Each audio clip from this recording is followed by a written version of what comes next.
Langu jina ni Godfrey Kazinja nikikuwasilishia utabiri wa hali ya hewa kutoka Mamlaka ya Hali ya Hewa Tanzania.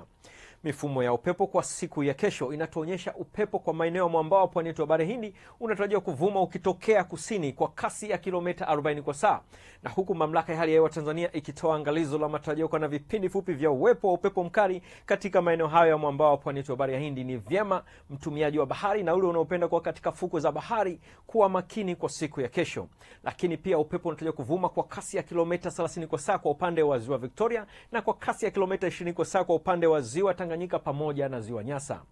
Viashiria vya mvua vinaonekana kwa siku ya kesho kupungua katika maeneo mbalimbali ya nchi, japo viashiria hivyo vinatarajiwa kuongezeka kwa kiasi kwa siku ya kesho kutwa kuelekea siku inayofuata.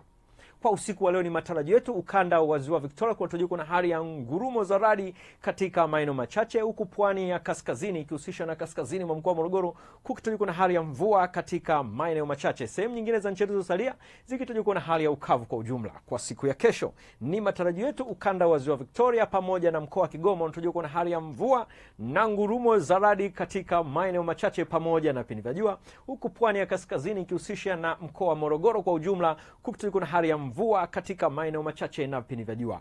Pwani ya kusini ikihusisha mkoa wa Lindi pamoja na Mtwara kunatarajiwa na hali ya mvua nyepesi katika maeneo machache na vipindi vya jua, na sehemu nyingine zote za nchi zilizosalia zikitarajiwa na hali ya mawingu kiasi pamoja na vipindi virefu vya jua. Tumalizie utabiri kwa kuangalia matarajio ya siku 4 zijazo katika baadhi ya miji kuanzia siku ya kesho kutwa. Jiji la Dar es Salaam linatarajiwa na hali ya mvua na ngurumo kwa tarehe 20 pamoja na tarehe 21.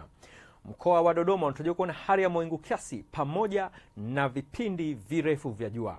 Mkoa wa Mwanza halikadhalika unatarajiwa kuwa na hali ya mawingu kiasi pamoja na vipindi virefu vya jua.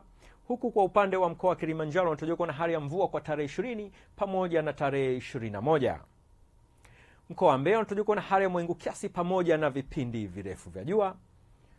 Huku kwa upande wa mkoa wa Morogoro kutarajiwa na hali ya mvua na ngurumo katika maeneo machache kwa tarehe 20 pamoja na tarehe 21. Mkoa wa Arusha unatarajiwa na hali ya mvua kwa tarehe 20 pamoja na 21. Ni kutoka Mamlaka ya Hali ya Hewa Tanzania. Asante na nikutakie wakati mwema.